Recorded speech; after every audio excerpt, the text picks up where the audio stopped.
Egg. Asin.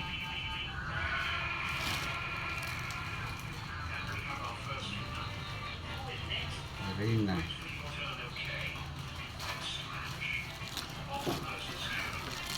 Cornstarch.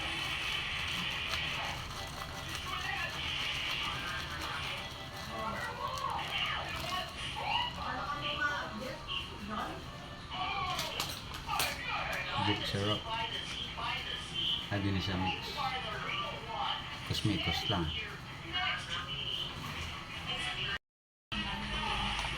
Kusmikos.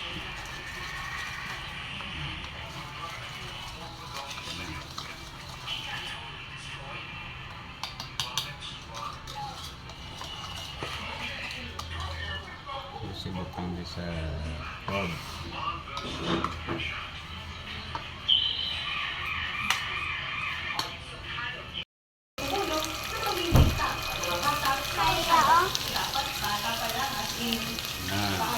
Ario, Pinleo.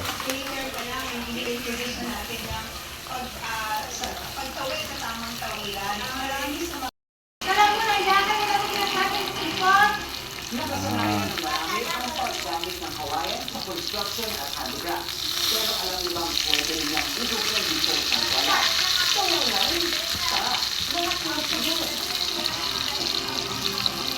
In request to the Perfect OOTD, may week sizes din pinakaharap ang fashion industry. 400 billion kasi ang agit sa produce kada taon. 92 million tonelada ang napupunta sa landfill. Isa sa mga solusyon ay ang pag-develop ng mga industrial na tela na wala kawayan. And third, no alarm.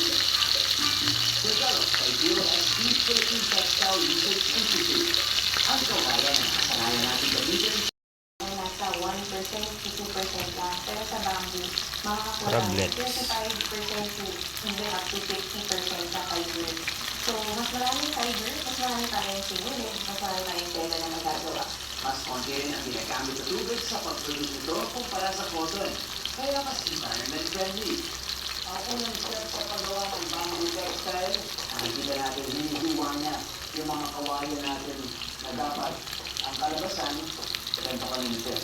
Idadaan ito sa softening machine. Ito, papatirin natin. Ito yung mag-iwag na niya. Tapos ang fiber natin.